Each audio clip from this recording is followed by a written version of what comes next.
जय माता दी दोस्तों, भक्ति युग में आप सभी का बहुत बहुत स्वागत है। माता रानी आप पर, आपके पूरी परिवार पर अपनी कृपा बनाई रखे।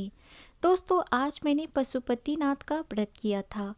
तो उस व्रत में सुबह और शाम की पूजा की जो थाली होती है वो किस प्रकार से सजाई जाती है वो मैं आपको इसमें दिखा रही हूँ। तो ध्यान से देखिए। इस थाली को मैंने सबसे पहले एक लोटे में जल लिया है, तांबे के लोटे में, और इसमें मैं गंगा जल डाल ले रही हूँ। आप उसके बाद पंचामृत चढ़ाएंगे। पंचामृत जब भी आप चढ़ाएंगे उसके लिए आप ना तो तांबा लेंगे ना ही पीतल। पंचामृत के लिए आप स्टील का लोटा रख लें। उसके बाद मैंने रखा है इसमें एक पुष्प। आप चाहे तो लाल रंग का या उजले रंग का पुष्प फूल जो होता है आप रख सकते हैं। दोस्तों, हमारे इधर फूल मिलना थोड़ा मुश्किल हो जाता है, इस वजह से मैंने मेरे गमले में जो फूल था मैंने उस एक पुष्प को लेकर के थाल में रख लिया है। और जब मैं पूजा करने जाऊंगी वहाँ पर सम्मी के पौधे होंगे तो मैं सम्मी के पत्र एक तोड़ लूँगी। और अगर आपके पास बेलपत्र हो या जो भी धतूरा हो, जो भी चढ़ता है, आप भोले बाबा को आप वो लेकर के अपने थाल में रख लें पहले से ही। पशुपतिनाथ जो है वो भोले बाबा का ही रूप है। पशुपतिनाथ भगवान भोले बाबा को ही बोला जाता है, उनका एक रूप है। और एक मैंने रखा है इसमें डब्बा, उसमें मैंने कुछ कपूर रखा है जो कि सुबह में भी काम आएगा और शाम में भी काम आएगा। मैंने उतना ही कपूर इसमें रख लिया है। अब मैं इसमें रखूँगी सिंदूर। सिंदूर मैं रखूँगी जो भोले बाबा जिस हस्त कमल पे स्थापित किया होता है भोले बाबा का लिंग, तो वो माता पार्वती का हस्त कमल होता है, तो सिंदूर वहाँ पर टिकते हैं, तो वो सिंदूर उनके लिए रखूँगी। फिर मैंने इसमें रखा है ये सुगंधित चंदन है। ये चंदन हम भोले बाबा को अर्पित करेंगे। उसके बाद हम रखेंगे अक्षत। अक्षत कभी भी टूटा हुआ चावल नहीं रखना चाहिए। साबुत चावल को ही अक्षत बोलते हैं। कच्चा चावल जिसको बोलते हैं हम, कहीं कहीं इसे अरवा चावल के नाम से भी जानते हैं, उसे हम अक्षत बोलते हैं।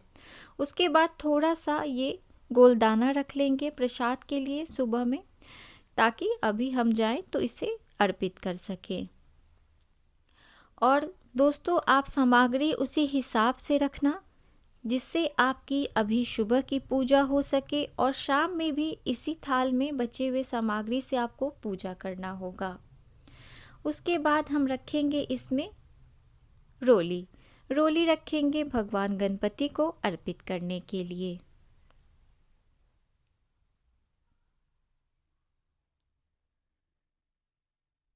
इस पूजा में हम जो भी सामग्री लेते हैं ना, वो सुबह में लेते हैं, सुबह में ही थाल सजा लेते हैं।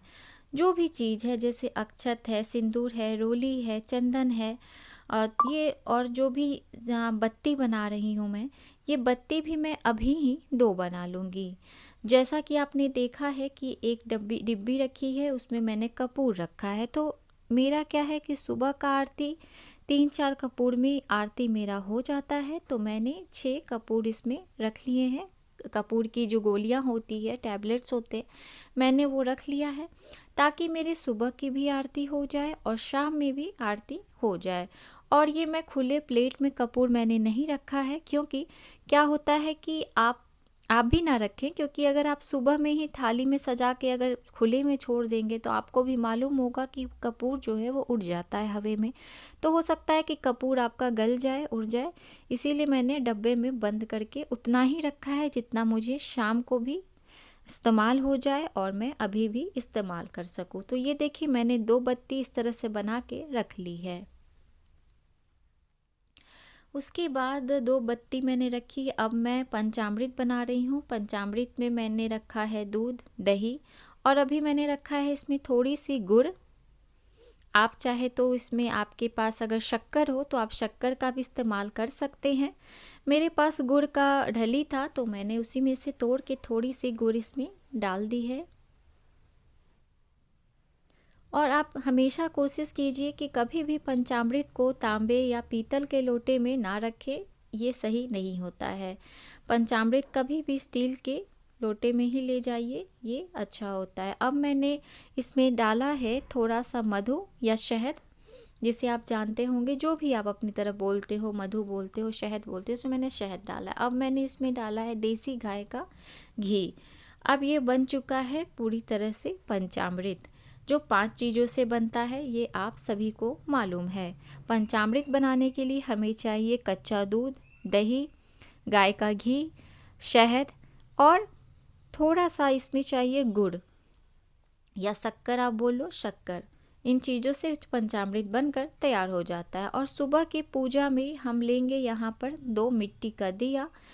मैं मिट्टी का दिया इसलिए लेकर जा रही हूँ क्योंकि एक में मैं घी का वहाँ पे पूजा के बाद एक दीपक लगा कर आ जाऊँगी, और एक जो मिट्टी का दिया है उसमें कपूर रख कर आरती कर लूँगी। इसलिए मैंने मिट्टी का दिया 2 लिया है अभी।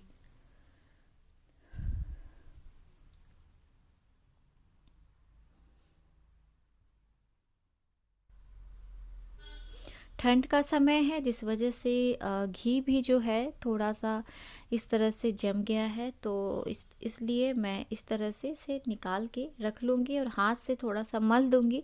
ताकि क्या होता है ना, हाथ से थोड़ा सा ऐसे मल देने पर या मिला लेने पर थोड़ा सा घी जो है रुई में लग जाता है, तो जलने वक्त ज़्यादा दिक्कत नहीं होती है और आराम से जल जाता है। और मैं हमेशा घी के डब्बे में ना, ये जो आपने देखा एक चम्मच, मैं ये लकड़ी की चम्मच रखती हूँ, जो कि आपको कहीं भी मिल सकता है आराम से। उससे निकालने में काफ़ी आसानी होती है और आराम से निकल जाता है।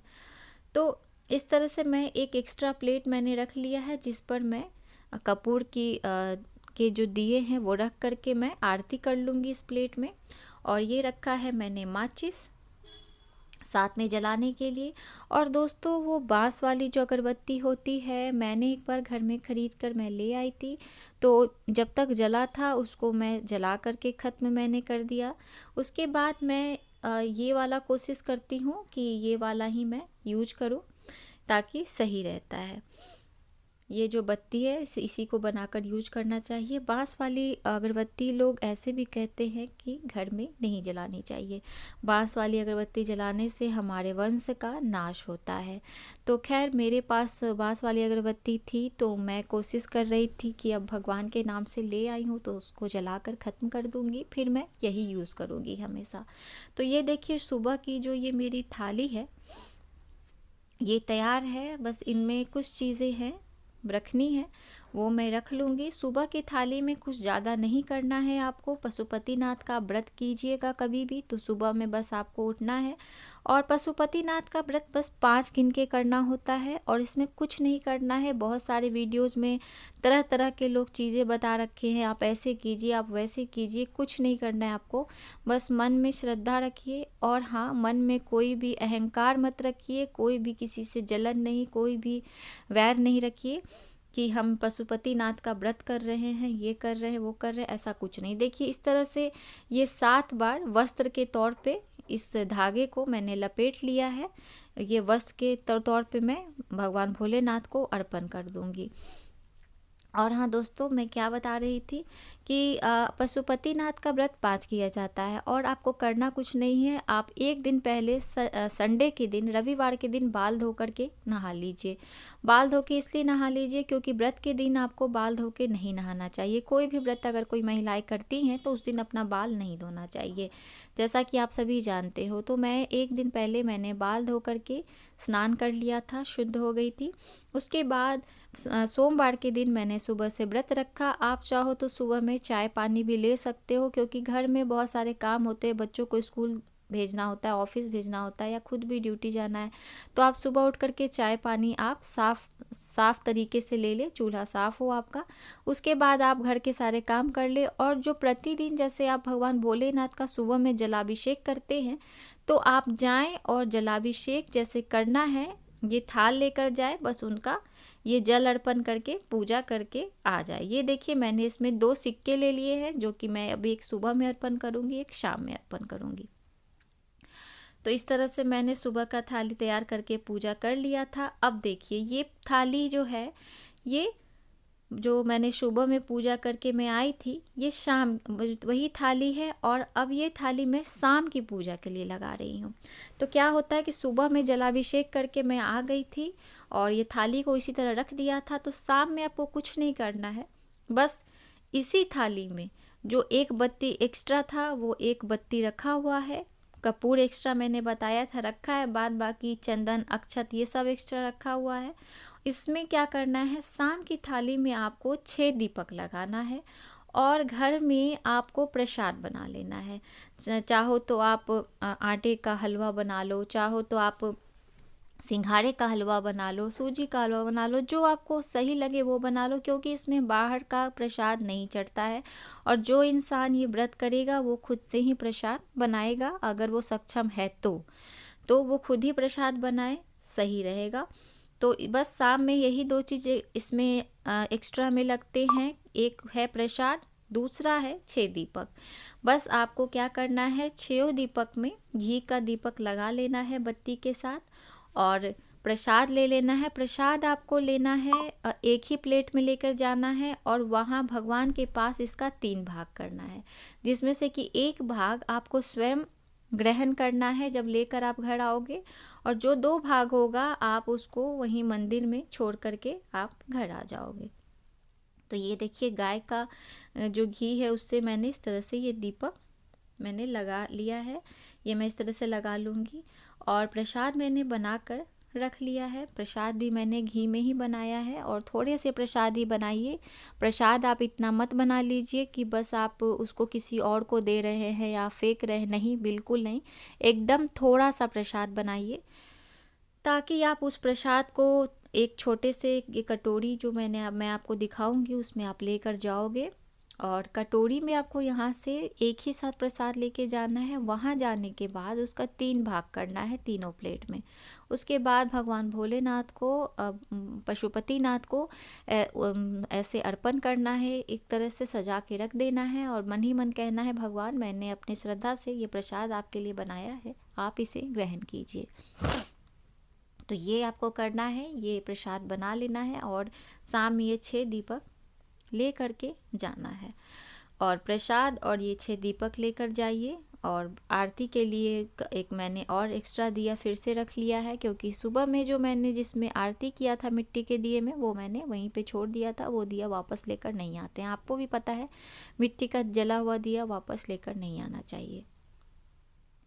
तो इस तरह से देखिए सुबह की जो थाली थी, जैसा कि आप देख रहे हैं, इसमें जो जो सामान है बचा हुआ वो वैसे ही है। ऊपर से इसमें कुछ भी नहीं रखेंगे, सिर्फ और सिर्फ इसमें प्रसाद रखेंगे और दीपक रखेंगे, बाद बाकी इसमें कुछ भी नहीं रखेंगे। तो मैंने दिन भर व्रत में मैं थी, और मैं फलाहार व्रत में दिन भर थी। मैं शाम में एक टाइम सेंधा नमक पूजा करने के बाद जब आऊँगी, तो जो एक भाग प्रसाद लेकर आऊँगी उसे ग्रहण करके फिर मैं शाम में खाना खा लूँगी। खाना में चाहो तो आप अरवा खाना खा सकते हो, जैसे अरवा चावल हुआ, शुद्ध खाना जो कि हम नहा खा पे खाते हैं, या फिर जो शुद्ध व्रत में खाते हैं सेंधा नमक वाला, वो खाना खा सकते हो। रोटी खाओ, चावल खाओ, लहसुन प्याज नहीं खाना है आपको, शुद्ध खाना खाना है और सेंधा नमक में खाना खाना है। तो वही मैं सुबह में फल पे थी और शाम में मैंने खाना खा लिया था, और शाम में मैं इसी तरह करती हूँ। मैं सारे व्रत तो ऐसे नहीं करती हूँ, मैं पहली बार ये व्रत इस तरह से कर रही हूँ, क्योंकि क्या है कि मेरी प्रेशर लो है और मुझे थोड़ी तकलीफ़ होने लगती है, तो इसलिए मुझे घर के भी काम रहते हैं, तो मैं उसी अनुसार काम करना चाहती हूँ। तो देखिए ये है डोंगे, मैंने 3 डोंगे ले लिए हैं, एक में मैंने प्रसाद रखा है, 2 एक्स्ट्रा रख लिया है। तो इन सब को ले करके मैं अब चली जाऊंगी, शाम का जो है पूजा करके आऊँगी। और पूजा आपको प्रदोष काल में करना है, मतलब प्रदोष काल होता है सूर्यास्त से 40-45 मिनट पहले और सूर्यास्त के 40-45 मिनट बाद तक प्रदोष काल रहता है। तो आप देख लें कि आपके शहर में सूर्यास्त सनसेट कब हो रहा है, तो उसके 45 मिनट पहले भी आप पूजा जाके कर आ सकते हैं, या उसके 45 मिनट बाद तक आप पूजा कर सकते हैं। ये पशुपतिनाथ का शाम का पूजा प्रदोष काल में ही किया जाता है, तो आप भी इस तरह से पूजा कर सकते हैं। और हाँ, आप जल ले लेंगे, अगर आपके यहाँ मंदिर में शाम में जल चढ़ाना अलाउ है, अगर कोई पंडित कहते हैं कि नहीं श्रृंगार हो चुका है, आप जल नहीं चढ़ा सकते हैं, तो कोई भी मन में संकोच मत कीजिएगा, आप आराम से जाइएगा, बिना जल के ही आप पूजा करके आ जाइएगा। और जो चीज़ है ये प्रसाद ये सब टीका वगैरह करके लगा के प्रसाद अर्पण करके दीप जला के आप वापस आ जाइए, कोई दिक्कत नहीं है। यहाँ मेरे यहाँ जल हम चढ़ा सकते हैं, इसलिए मैं जल ले लूँगी। शाम में मैं जल चढ़ा करके ये दीपक जला के ये चंदन टीका वगैरह लगा करके प्रसाद चढ़ा के और जल में ना थोड़ा सा उस जल जो गिरता है बचा हुआ वो मैं इसमें लोक लेती हूँ। भगवान के जो शिवलिंग से जल नीचे गिरता है इस लोटे में मैं लेकर आती हूँ, पूरे घर पे मैं छिड़कती हूँ और अपने ऊपर भी छिड़क लेती हूँ। तो इस तरह से मैं ये थाली मैंने सजा लिया है। मैं क्या करूँगी, वहाँ 6 दीपक नीचे आपको उतारना है भगवान पशुपतिनाथ के पास। जब आप प्रसाद लगाएंगे, प्रसाद लगाने के बाद 6 का 6 दीपक आप थाल में से नीचे तो ज़रूर उतारेंगे, लेकिन आप सिर्फ 5 जलाएंगे और आरती करके क्या करेंगे कि वापस आएंगे। वापस जब आएंगे तो एक भाग प्रसाद लेते आएंगे, 2 भाग वहीं छोड़ देंगे, 5 दीपक वहीं जला लेंगे और 1 दीपक आपको अपने घर के दरवाजे के पास जला लेना है। बस इतना ही करना है। आशा करती हूँ कि आपको मेरी वीडियो अच्छी लगी हो तो प्लीज़ मेरे वीडियो को लाइक करें, शेयर करें और उससे मेरे चैनल को सब्सक्राइब कर लें। मेरे आने वाली सारी वीडियो की नोटिफिकेशन आपको मिलती रहे। धन्यवाद।